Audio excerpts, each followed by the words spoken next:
Hello नमस्कार साथियों, दूसरे सिविल क्लासेस में आप सभी लोगों का स्वागत है, हार्दिक अभिनंदन है। आज की इस कक्षा और चर्चा के माध्यम से मध्यकालीन भारतीय इतिहास के एक महत्वपूर्ण पहलू को हम लोग जानने का प्रयास करने जा रहे हैं। असल में हम सब लोग जानते हैं कि भारत में अगर मुगल काल को जब आप कैलकुलेट करने की बात करते हो तो मुगल काल का जो वेरी कंप्लीट इंट्रोडक्शन है वो बाबर की ओर से होता है। और मैंने कई बार कक्षाओं में ऑलरेडी आपको बताया होगा कि जो मुगल जैसी शब्दावली है इसका जो प्रॉपर आपका ओरिजिन हुआ है वो बाबर के व्यक्तित्व की ओर से ही हुआ है। असल में आज जो हम डिस्कस करने जा रहे हैं वो डिस्कशन ये बनेगा कि जब आप मुगल काल को कैलकुलेट करने की बात करते हो तो मुगल काल में जो अफगान्स हैं, है ना, यानी कि जो अफगानों का एक पॉलिटिकल इम्पैक्ट है तो मुगलों पर काफ़ी भारी उस समय पड़ा है। और भारी पड़ने का मतलब ये है कि हुमायूं जैसे मुगल शासक को भारत से बाहर का रास्ता देखना पड़ा था। तो मेरा प्रयास ये रहेगा कि एक हेडिंग हम लोग बना लें कि मुगल्स वर्सेस अफगान्स, और इस पूरे हेडिंग को हम लोग क्या कर लें, समझ ले, जस्टिफाइड करके चलें। और इस पूरे हेडिंग को जब हम लोग समझने का प्रयास करेंगे तो आपके एग्जामिनेशन ओरिएंटेड जो भी फैक्चुअल इन्फॉर्मेशन आनी चाहिए वो सारी की सारी फैक्चुअल इन्फॉर्मेशन एक साथ आ जाए। मैं आप सभी लोगों से एक संवैधानिक अपेक्षा ये भी करके चलूँगा कि इस लेक्चर को देखने के पश्चात आप नोट्स अवश्य बनाएं, क्योंकि आजकल जो काम मैं कर रहा हूँ क्लासेस में वो सारी की सारी जो चीज़ें बिखरी हुई रहती हैं ना, तो उन सारी चीज़ों को एक साथ ला करके आपको देने का प्रयास कर रहा हूँ।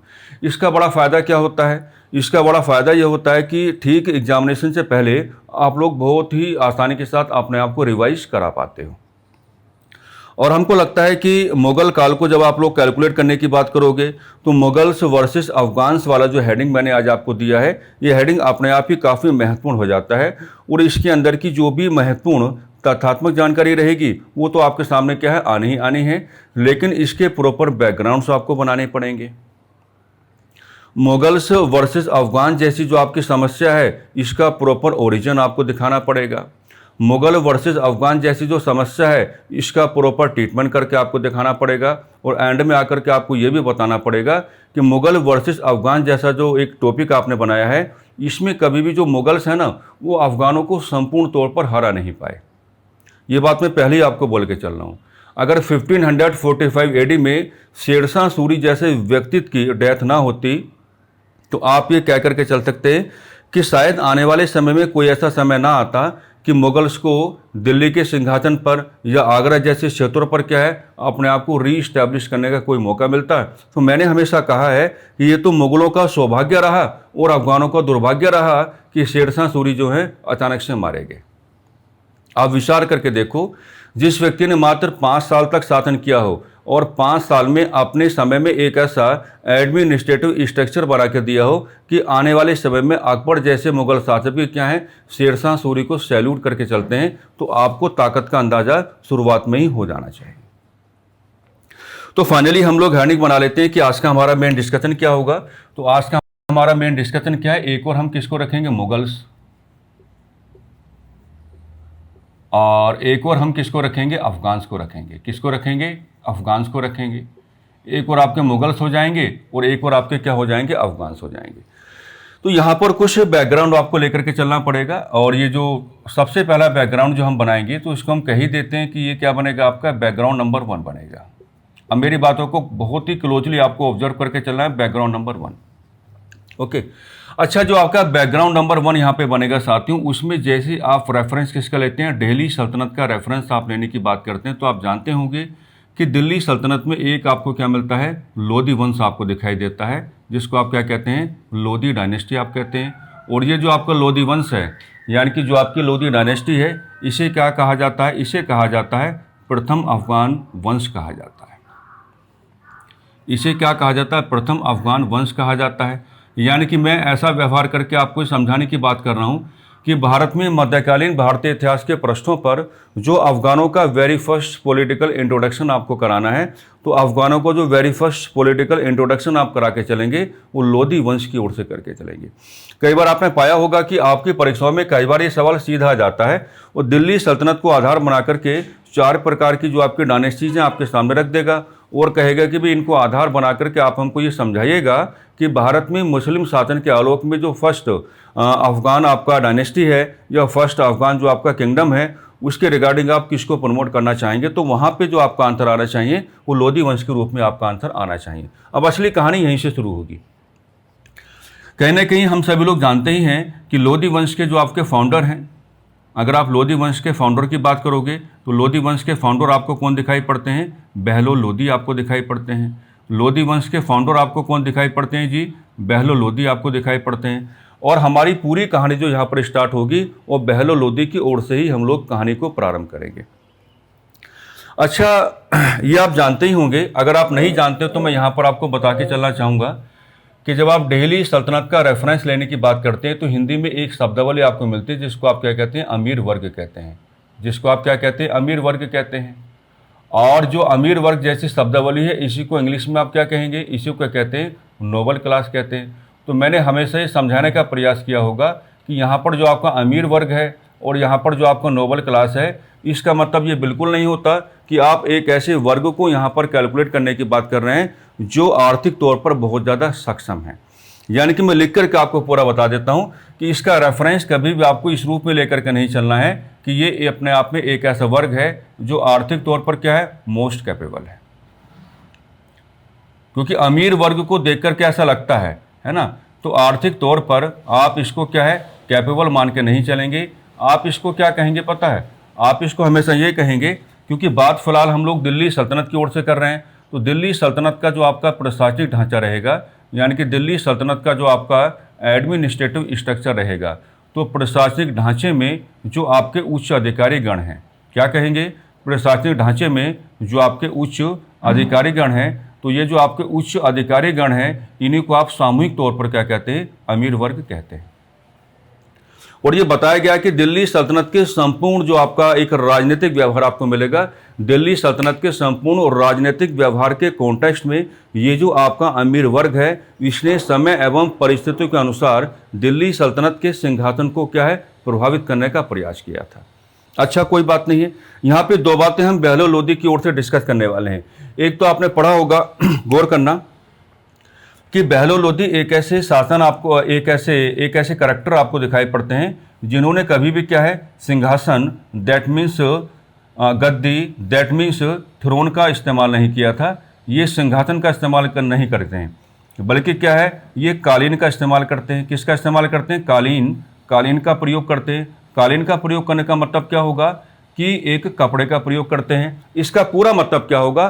कि सिंहासन पर बैठ करके शासन के संदर्भ में आदेश नहीं देते हैं, बल्कि सिंहासन अलग रखवा देते हैं, कपड़े का प्रयोग करते हैं, कालीन का प्रयोग करते हैं और शासन संबंधी जो अपने आदेश हैं उनको जारी करने की बात करते हैं। इसका मतलब इस बात से आप लगा के चलेंगे कि बहलोल लोधी का ये जो आपका व्यवहार है ये गद्दी के संदर्भ में या दिल्ली सल्तनत के राजनीतिक व्यवहार के संदर्भ में संपूर्ण तौर पर आपको क्या लेके चलना है? नकारात्मक लेके चलना है। और आपको साथ ही साथ ये भी कह करके चलना है कि बहलोल लोधी का व्यवहार फ्लेक्सिबल हो सकता है, बहलोल लोधी का व्यवहार डाउन टू अर्थ हो सकता है, लेकिन जब आप गद्दे पर होते हैं या जब आप सुल्तान की भूमिका में होते हैं तो बहुत सारे जो आपके प्रोटोकॉल्स हैं आपको फॉलो करके चलने पड़ते हैं। आपका ये जो व्यवहार है, इस व्यवहार ने सुल्तान के पद की जो राजनीतिक प्रतिष्ठा है उसमें भारी गिरावट कर दी। यहाँ से निष्कर्ष आप ये निकाल के चलेंगे। हमने कहा आपसे कि भाई बहलोल लोधी का व्यवहार वेरी फ्लेक्सिबल हो सकता है, डाउन टू अर्थ हो सकता है, लेकिन सुल्तान होने के नाते आपको कुछ नेसेसरी जो प्रोटोकॉल्स हैं आपको उनको फॉलो करके चलना ही पड़ता है। लेकिन आपके इस नकारात्मक व्यवहार ने कुल मिलाकर के क्या है? सुल्तान के पद की जो पॉलिटिकल प्रोस्पेरिटी है, यानी कि सुल्तान के पद की जो राजनीतिक प्रतिष्ठा है उसमें भारी गिरावट लाने का कार्य किया। आप यहीं तक नहीं रुके, अब समझना मेरी बात, आप यहीं तक नहीं रुके, आप आगे भी बढ़ गए। यानी कि आपके प्रशासन से संबंधित जो नोबल क्लास बना हुआ है या आपके प्रशासन से संबंधित जो अमीर वर्ग बना हुआ है, आप उनके घरों में जाते हैं।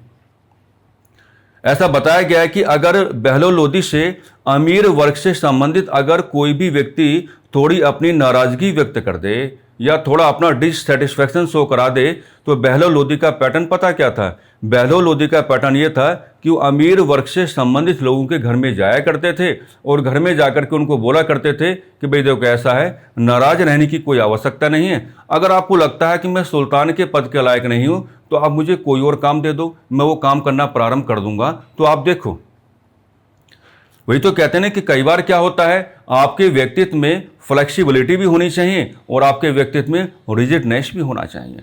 अगर आपके व्यक्तित्व में केवल कठोरपन है तो भी बात खराब मानी जाएगी, और अगर आपके व्यक्तित्व में लचीलापन ही है तो भी बात क्या खराब मानी जाएगी, है ना। तो आप सुल्तान के पद की राजनीतिक प्रतिष्ठा में भारी गिरावट करके चल रहे हैं। आप सुल्तान के पद पर हैं तो आपको अपनी पर्सनैलिटी में फ्लेक्सिबिलिटी को भी लाना चाहिए था और आपको अपनी पर्सनैलिटी में रिजिडनेस को भी लाना चाहिए थे। इसका बढ़िया उदाहरण तो भारत का संविधान है। गौर करो, इसका बढ़िया उदाहरण तो भारत का संविधान है। यानी कि भारत का संविधान क्या है, वो लचीला भी है, और भारत का संविधान क्या है, कठोर भी है। तो वही तो बात है। मान लीजिए अगर किसी डॉक्यूमेंट की बात आप करोगे, या अगर किसी पर्सनैलिटी की बात आप करोगे, या अगर किसी विचारधारा की आप बात करोगे, तो यहां पर आपको इस प्रकार के रेफरेंसेस लेकर के चलने पड़ते हैं कि फ्लेक्सिबिलिटी भी होनी चाहिए और आपके पास क्या है, रिजिडनेस भी होना चाहिए। तो कुल मिलाकर के यहां से एक निष्कर्ष हम निकालते हैं कि बहलोल लोधी का जो व्यवहार हमने आपके सामने रखा है, बहलोल लोधी के व्यवहार ने क्या किया? बहलोल लोधी के व्यवहार ने सुल्तान के पद की जो राजनीतिक प्रतिष्ठा है उसमें क्या ला दी? भारी गिरावट ला दी। अब इसका मतलब क्या हुआ? इसका मतलब ये हुआ कि आगे जो करैक्टर आपको दिखाई पड़ेंगे, ओके, आगे जो करैक्टर आपको दिखाई पड़ेंगे, अब उनका ये मेजर कंपल्सन बन जाएगा। यानी कि उनका अब ये मुख्य तौर पर क्या बन जाएगा? मजबूरी बन जाएगा कि भाई सुल्तान के पद की जो राजनीतिक प्रतिष्ठा में भारी गिरावट आई है, हम उसको क्या करें? मेंटेन करके चले। तो आप जानते ही हैं कि लोधी वंश में बहलोल लोधी के आगे जो आपको दिखाई पड़ेंगे उन करैक्टर का नाम क्या होगा आपका? सिकंदर लोधी। यानी कि नेक्स्ट करैक्टर जो आपको यहां पर दिखाई पड़ेंगे, तो नेक्स्ट करैक्टर आपको यहां पर क्या दिखाई पड़ेंगे? आप सिकंदर लोधी की कैलकुलेशन करके चलेंगे। और सिकंदर लोधी का मेन ऑब्जेक्टिव क्या है? देखिए, सिकंदर लोधी का जो मेन ऑब्जेक्टिव है, तो यहाँ पर सिकंदर लोधी का जो मेन ऑब्जेक्टिव है वो क्या है? वो ये है कि अगर आपने कहा कि पोस्ट ऑफ द सुल्तान, यानी कि सुल्तान का पद जैसे आपने मेंशन किया पोस्ट ऑफ द सुल्तान, तो वो सुल्तान के पद की जो राजनीतिक प्रतिष्ठा है, यानी कि जो पॉलिटिकल प्रोस्पेरिटी है, तो सुल्तान के पद की राजनीतिक प्रतिष्ठा में क्या करना चाहेंगे? वृद्धि करना चाहेंगे। क्या करना चाहेंगे? वृद्धि करना चाहेंगे। क्या करना चाहेंगे? वृद्धि करना चाहेंगे। तो सिकंदर लोधी के बारे में कहा जाता है कि सिकंदर लोधी जो हैं, इन्होंने अपने समय में बढ़िया काम किए। यानी कि बहलोल लोधी ने क्या है, सुल्तान के पद की राजनीतिक प्रतिष्ठा में जो भारी गिरावट लाने का काम किया, उसको मेंटेन करने का काम किसने किया? सिकंदर लोधी ने किया। यानी कि कई बार तो कुछ इतिहासकार ये भी कहने की बात करते हैं कि सुल्तान के पद की राजनीतिक प्रतिष्ठा में वृद्धि का जैसा उद्देश्य बलबन के पास रहा, जैसा उद्देश्य अलाउद्दीन के पास रहा, लगभग वैसे ही उद्देश्य किसके पास रहा? सिकंदर लोधी के पास रहा। ये सिकंदर लोधी के शासन का एक मेन ऑब्जेक्टिव हम आपको बता रहे हैं। और आपने देखा होगा कि सिकंदर लोधी के बारे में कहा जाता है कि सिकंदर लोधी जो है ये दिल्ली से शासन नहीं करता है। ये क्या है? दिल्ली से शासन नहीं करता है ना। ये क्या है? दिल्ली से शासन नहीं करता है, क्योंकि अमीर वर्ग के मुंह में क्या लग गया था? खून। अमीर वर्ग के मुंह में क्या लगा हुआ है? खून लगा हुआ है। और ये खून लगाने का कार्य किसने किया? बहलोल लोधी ने किया। सिकंदर लोधी साहब भली बात जानते हैं कि भैया अगर दिल्ली में हम रहे तो दिल्ली में तो चारों तरफ क्या है, इनके मुंह में खून लगा हुआ है, ये हमको शासन नहीं करने देंगे, हमको परेशान करेंगे। हम अपनी इंडिविजुअलिटी को इस्टेब्लिश करेंगे और सुल्तान के पद की पॉलिटिकल प्रोस्पेरिटी में वेरी पॉजिटिव इंक्रीजमेंट करके दिखाएंगे। तभी तो आपने पढ़ा होगा कि सिकंदर लोधी ने कैपिटल में शिफ्टेशन किया था। उस समय कैपिटल में क्या किया था? शिफ्टेशन किया था। आपने पढ़ा होगा सिकंदर लोधी ने कैपिटल में क्या किया था? शिफ्टेशन किया था। और कैपिटल में जो शिफ्टेशन हुआ था, कहाँ से क्या हुआ था? ये आप कहेंगे कि दिल्ली से आगरा की ओर हुआ था। यानी कि इन्होंने क्या है, आगरा को अपनी कैपिटल बनाने का कार्य किया था। ये सवाल अपने आप में इस नाते महत्वपूर्ण हो जाता है कि संपूर्ण दिल्ली सल्तनत के राजनीतिक व्यवहार के आलोक में लोधी वंशी आपको एकमात्र ऐसा वंश दिखाई पड़ेगा जिसने आगरा को राजधानी के रूप में लेके ये लोग चले हैं। और यहाँ पर सिकंदर लोधी का ये अच्छा कैलकुलेशन रहा। वो जान पा रहा है कि दिल्ली में तो परेशानियों का सामना करना पड़ेगा, अगर सुल्तान के पद की पॉलिटिकल प्रोस्पेरिटी में कोई वेरी पॉजिटिव इंक्रीजमेंट करके चलना है तो हमें क्या करना होगा, हमें इन भेड़ियों से अपने आप को थोड़ा अलग करना होगा। और भेड़ियों से अलग करने का काम क्या आप जानते हैं कि सिकंदर लोदी को ही आगरा शहर का फाउंडर माना जाता है। उन्होंने आगरा शहर को एक तरीके से क्रिएट करने का काम किया है ना, और आगरा को ही क्या बनाया, अपनी राजधानी बनाया। तो आप ऐसा मान के नहीं चलेंगे कि किसने आगरा को अपनी राजधानी बनाया, आप ये मान के चलेंगे कि बढ़िया सवाल क्या बनेगा कि संपूर्ण दिल्ली सल्तनत के राजनीतिक व्यवहार के आलोक में पहला वंश आपको ऐसा कौन दिखाई पड़ता है जिसने आगरा को राजधानी के रूप में कैलकुलेट कराया। So your answer should be Lodi dynasty. और करेक्टर अगर आपको बताना हो तो आप बताएंगे सिकंदर लोदी। यानी कि एक उदाहरण मैंने आपको दे दिया है, एक उदाहरण मैंने आपको दे दिया है कि ताकि आप बड़े प्यार के साथ ये समझा पाएं, ताकि आप ये बड़े प्यार के साथ बता पाएं कि सिकंदर लोदी ने सुल्तान के पद की जो राजनीतिक प्रतिष्ठा है उसमें वृद्धि करने के प्रयास किए थे। ये बात क्या है, बिल्कुल सही है। अब सिकंदर लोदी के बाद लोदी डायनेस्टी में नेक्स्ट करेक्टर आपको कौन दिखाई पड़ेंगे, इब्राहिम लोदी आपको दिखाई पड़ेंगे। नेक्स्ट करेक्टर आपको कौन दिखाई पड़ेंगे, इब्राहिम लोदी आपको दिखाई पड़ेंगे। अब यहाँ पर इब्राहिम लोदी की कहानी क्या हो जाएगी, वेरी डिफरेंट हो जाएगी। इब्राहिम लोदी की कहानी क्या हो जाएगी, वेरी डिफरेंट हो जाएगी। कैसे हो जाएगी, बात को समझो। इब्राहिम लोदी के साथ एक करेक्टर आप जोड़ के चलेंगे, उनका नाम क्या, आलम खां है। आलम खां है। और ये जो आपके आलम खां है ये क्या है, अफगान है। आलम खां भी क्या है, एक अफगान है। और चौंकाने वाली बात यहाँ पे क्या रहेगी कि आलम खां जो है ये सिकंदर लोदी के अंकल हैं, यानी कि चाचा हैं। और आलम खां के पास उद्देश्य है अपना, आलम खां के पास क्या, अपना एक ऑब्जेक्टिव है। और आलम खां के पास अपना ऑब्जेक्टिव क्या है, ऑब्जेक्टिव का मतलब क्या होगा कि वो क्या है, सिंहासन पर बैठना चाहता है। वो क्या है, सिंहासन पर बैठना चाहता है। वो क्या है, सिंहासन पर बैठना चाहता है। वो अपने आप को सिंहासन पर क्या है, इस्टेब्लिश कराना चाहता है। अच्छा, इब्राहिम लोदी के साथ एक करेक्टर आप जोड़ के चलेंगे, मेजर वन है। राणा सांगा का नाम आपने सुना होगा, राणा सांगा का नाम आपने सुना होगा। और ये जो राणा सांगा है हिंदी में क्या प्रोनाउंसिएशन करते हैं, राणा सांगा। तो इनको यहाँ पे आप क्या बताएंगे, ये एक राजपूत रूलर है। ये एक क्या है, राजपूत रूलर है, राजपूत रूलर है। और एक करेक्टर आप कौन जोड़ के चलेंगे यहाँ पर, दौलत खां। दौलत खां। और दौलत खां आपको किस रूप में लेके चलने हैं, गवर्नर ऑफ गुजरात। किस रूप में लेके चलने हैं, गवर्नर ऑफ गुजरात। तो कहने का मतलब ये हुआ कि जैसे ही आप इब्राहिम लोदी को यहाँ पर कैलकुलेट करने की बात करेंगे, जो हमने टॉपिक बनाया था, इसमें आलम खां जो हैं वो लगातार इब्राहिम लोदी को चैलेंजेस देने का काम कर रहे हैं। आलम खां का मानना ये है कि भैया जिस सिंहासन पर आप बैठे हो, इस सिंहासन पर तो मुझे होना चाहिए। उधर अगर आप दौलत खां की बात करोगे या अगर आप राणा सांगा की बात करोगे तो इब्राहिम लोदी जो हैं एक सप्रेसिव पॉलिसी अपनाए हुए हैं। इब्राहिम लोदी क्या है, एक सप्रेसिव पॉलिसी अपनाए हुए हैं। सप्रेसिव पॉलिसी का मतलब क्या होगा कि इब्राहिम लोदी का भी कहने की मेन ऑब्जेक्टिव ये रहा कि भैया जो लोग सिंहासन को नुकसान पहुंचा सकते हैं, जो लोग सिंहासन के समक्ष नाना प्रकार की चुनौतियां या चैलेंजेस इस्टेब्लिश कर सकते हैं, क्यों ना ऐसा किया जाए, उनके अगेंस्ट एक सप्रेसिव पॉलिसी लाई जाए।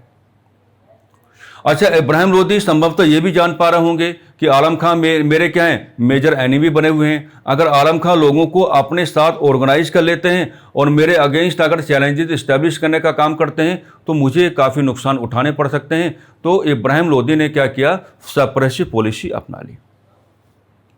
इन सभी के अगेंस्ट क्या है, सप्रेसिव पॉलिसी अपनाई। क्योंकि दौलत खां से भी डर है किसको, इब्राहिम लोदी को।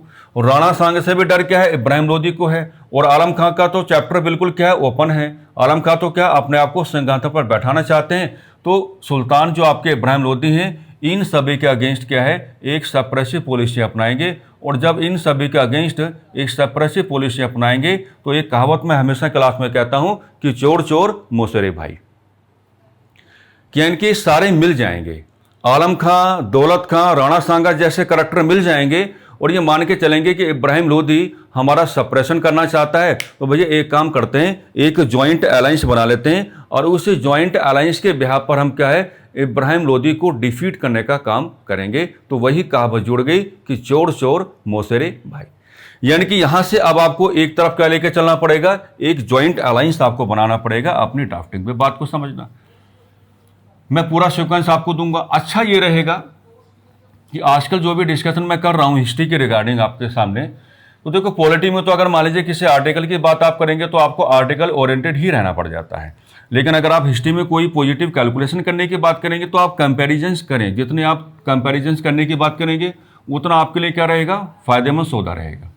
और सारी चीज़ें क्या होता है कि एग्जामिनेशन से पहले रिवीजन कराने में कभी अपने आप को दिक्कत ना हो, इसलिए सारी चीज़ें क्या आ जाती हैं, एक साथ आ जाती हैं। तो मैंने पहले ही आज क्लास में आपको बोला कि आप एक काम करो भाई, आप अपने नोट्स बना के चलो। आप क्या अपने प्रॉपर नोट्स बना के चलो ताकि सारी की सारी चीज़ें एक एक साथ आते रहें। और ये टॉपिक मैं आपको ऐसे दे रहा हूँ कि आपको अगर मान लीजिए एक हेडिंग आपने रिवाइज किया ना, आप देखो कितनी सारी चीज़ें इसमें आ जाएंगी।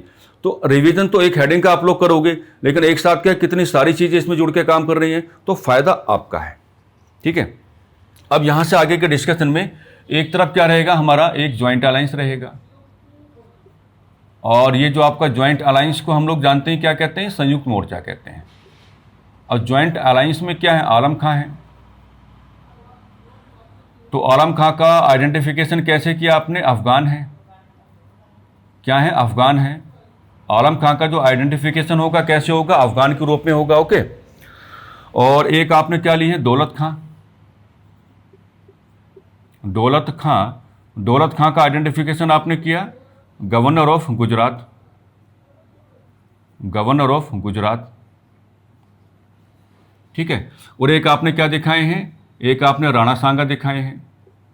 और राणा सांगा आपने दिखाए हैं। तो ये क्या है, आपके राजपूत रूलर हैं।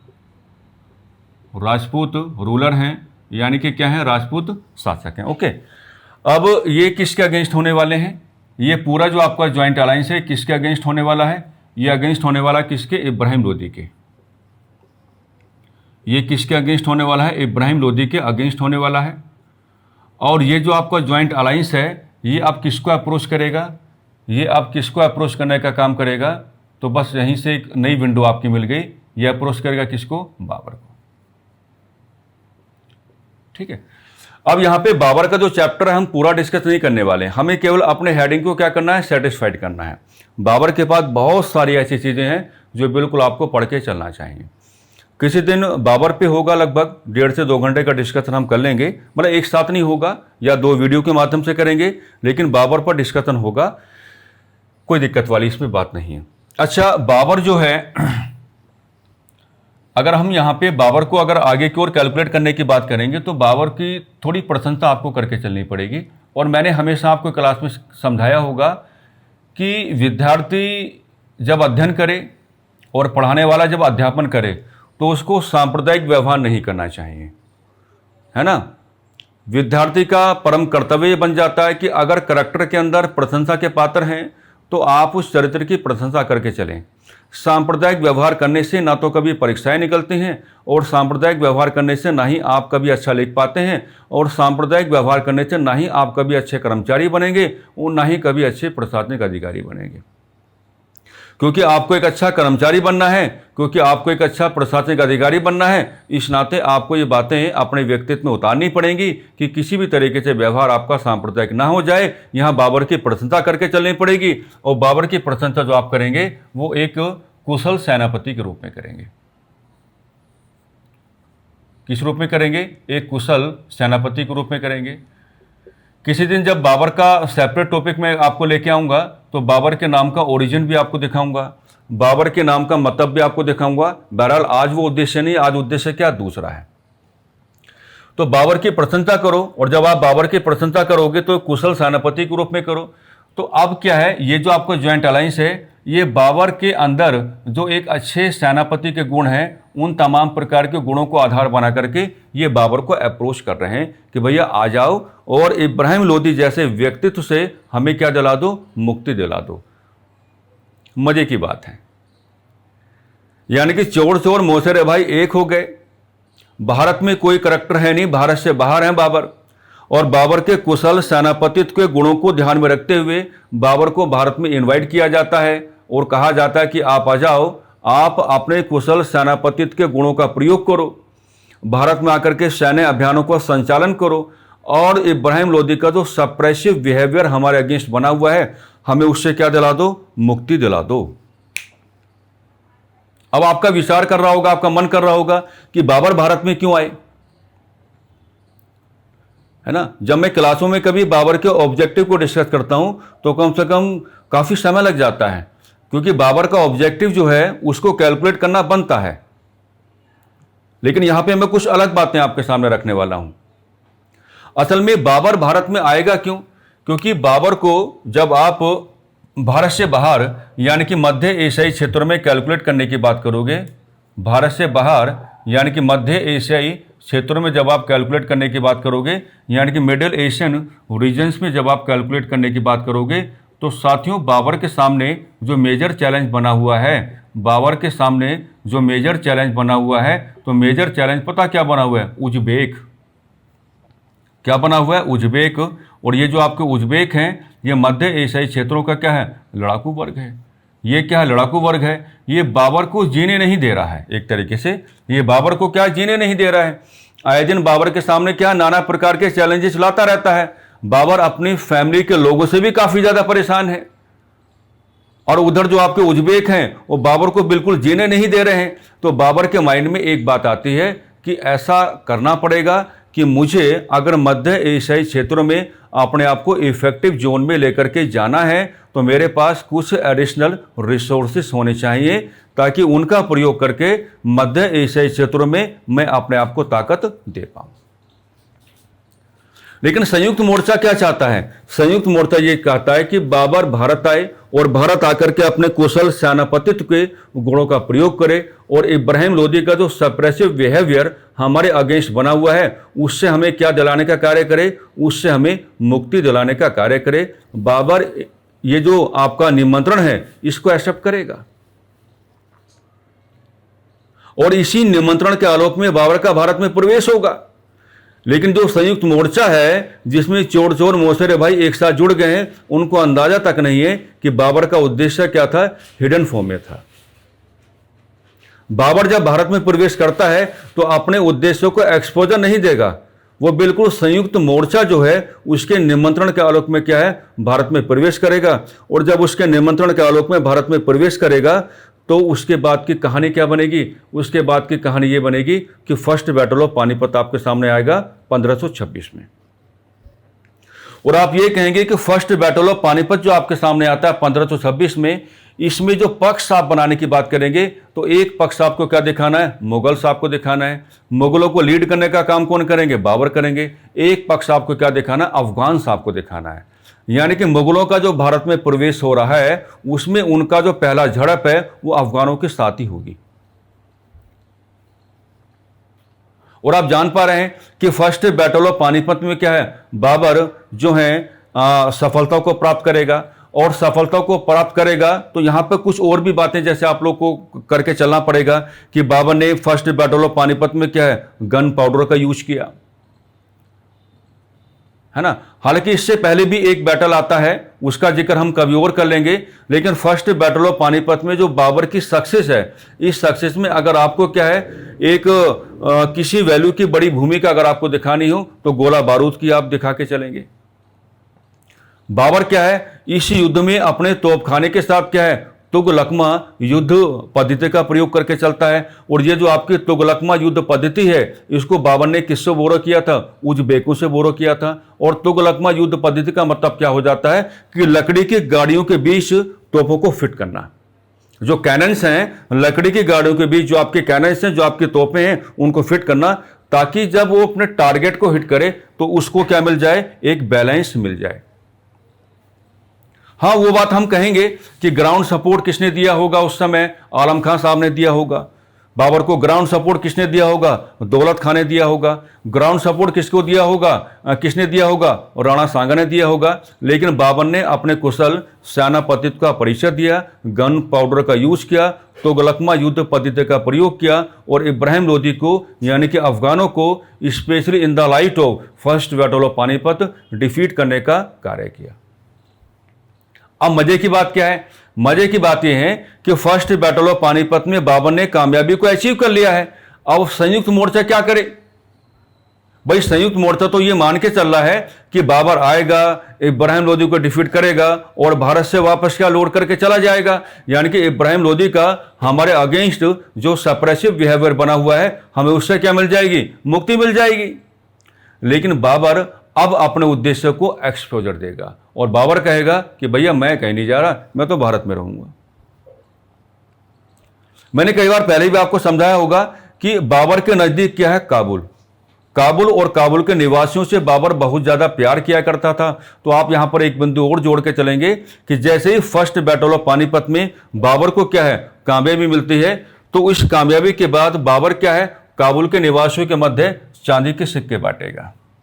क्या बांटेगा, चांदी के सिक्के बांटेगा। और उसका जो ऑब्जेक्टिव अब तक हिडन फॉर्म में था, उस ऑब्जेक्टिव को क्या देने का कार्य करेगा, पब्लिक एक्सपोजर देने का काम करेगा। और साफ साफ कहेगा कि भैया बाबर कहीं नहीं जाता, बाबर रहेगा भारत में, अन्य क्षेत्रों में सैन्य अभियानों का संचालन कराएगा और अपने आप को भारत में क्या है, राजनीतिक तौर पर स्थापित कराने का पूरा पूरा प्रयास करेगा। तो पहला जो मुगलों का अफगानों के साथ जो पहली टक्कर है वो किस में है, वो क्या है, फर्स्ट बैटल ऑफ पानीपत में है। लेकिन जो अफगान है ना, ये मुगलों का पीछा नहीं छोड़ेंगे। जो आपके अफगान हैं ये मुगलों का पीछा नहीं छोड़ेंगे, है ना। जैसे आपने एक जिक्र सुना होगा, बैटल ऑफ घाघरा करके आता है, और बैटल ऑफ घाघरा के बारे में कहा जाता है कि एक ऐसा बैटल माना गया है जो पानी पर भी लड़ा गया और जो क्या है, जमीन पर भी लड़ा गया। बैटल ऑफ घाघरा जो आपके सामने आएगा ये 1529 में आएगा। और इसके जब पक्ष आप बनाएंगे, देखो पक्ष जब बनाएंगे, एक पक्ष क्या रहेगा, आपके अफगान्स हो जाएंगे, एक पक्ष क्या होगा आपका, अफगान्स हो जाएंगे, और एक पक्ष आपका क्या होगा, आपके मुगल्स हो जाएंगे। क्या हो जाएंगे, आपके मुगल्स हो जाएंगे। यहाँ पर मुगलों की ओर से आप किसको डील करेंगे, बाबर को डील करेंगे।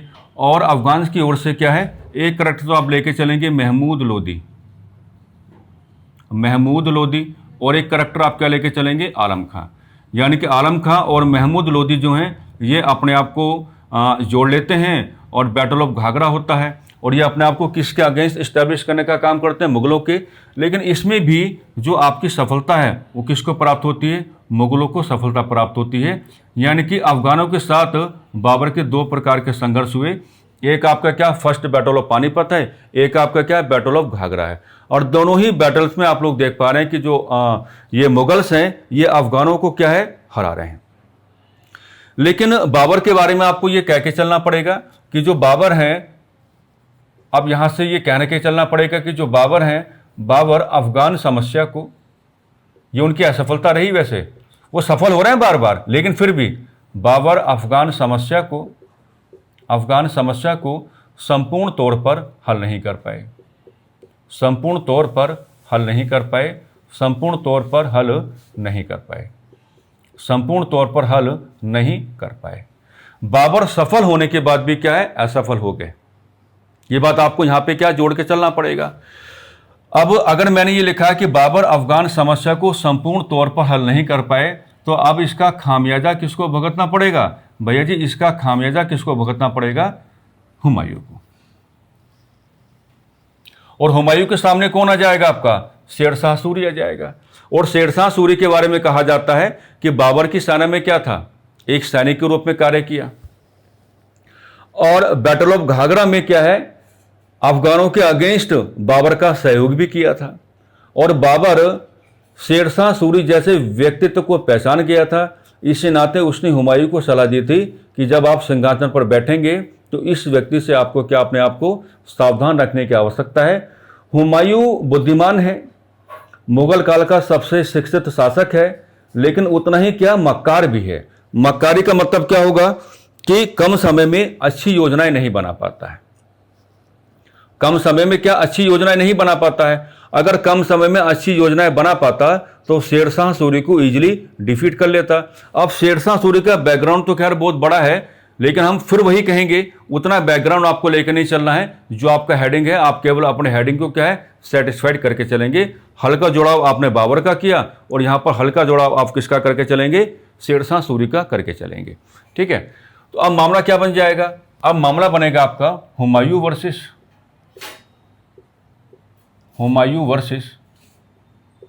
शेरशाह सूरी, हुमायूं वर्सेस शेरशाह सूरी। मामला किसका बनेगा? हुमायूं वर्सेस शेरशाह सूरी का बनेगा, है ना। और शेरशाह सूरी के बारे में आप लोग जानते होंगे कि इनका रियल नेम क्या था। इतना हल्का सा जोड़ लेते हैं, रियल नेम क्या है? फरीद खान। फरीद खान। इनका उपाधि यानी कि इनके टाइटल क्या है? शेर खान। ठीक है, शेर खान जैसी उपाधि दी थी बिहार के मुगल सूबेदार ने। बिहार के मुगल सूबेदार ने, और बिहार के मुगल सूबेदार कौन है इस समय? इनके समय में बहार खां लोहानी। क्योंकि बहार खां लोहानी पर एक बार शेर ने आक्रमण किया था, तो शेरशाह जो आपके फरीद खां हैं, फरीद खां ने इनकी जान बचाई थी। और फरीद खां ने इनकी जान बचाई तो उसी बात को आधार बनाते हुए इनको बहार खां लोहानी की ओर से उपाधि दी गई। उपाधि का नाम क्या था आपका? शेर खां। बहरहाल हम पूरा नाम लेके चलते हैं, शेरशाह सूरी। तो हुमायूं वर्सेस शेरशाह सूरी में फर्स्ट बैटल जो आपके सामने आएगा वो कौन सा आएगा बताओ जरा।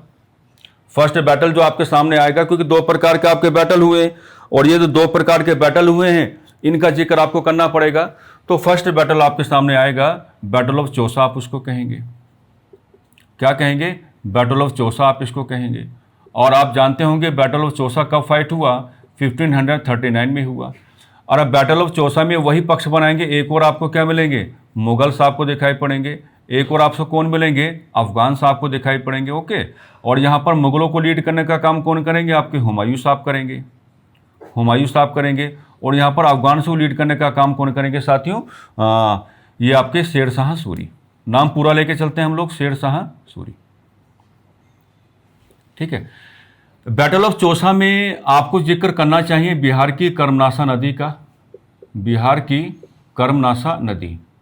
बिहार की कर्मनासा नदी का जिक्र आपको मेरे हिसाब से क्या करके चलना चाहिए, क्योंकि ये बताया जाता है कि ये जो आपका बैटल ऑफ चौसा है, इस बैटल ऑफ चौसा में शेरशाह सूरी की जो सेना है ये हुमायूं की सेना पर भारी पड़ी। हुमायूं को बैटल फील्ड से भागना पड़ा, और जब हुमायूं बैटल फील्ड से भाग रहा था तो उस समय हुमायूं अपने घोड़े सहित किस में गिर गया? बिहार की कर्मनासा नदी में गिर गया। एक भिश्ती ने क्या कहा मैंने? एक भिश्ती ने इनकी जान बचाई। भिश्ती का मतलब क्या होगा? भिश्ती का मतलब ये होता है कि उनके पास चमड़े के थैले हुआ करते थे, आप बैग कह सकते हैं। और वो जो बैग हैं उनको क्या अपने बगलों में टांग के रखते थे, और जो आपके युद्ध क्षेत्र हैं यानी कि जो बैटल फील्ड्स हैं उनमें घायल सैनिकों को पानी पिलाने का कार्य किया करते थे। तो कहते हैं कि जैसे ही हुमायूं अपने घोड़े सहित बिहार की कर्मनासा नदी में गिरे, एक भिश्ती ने क्या है? उनकी जान बचाने का कार्य किया।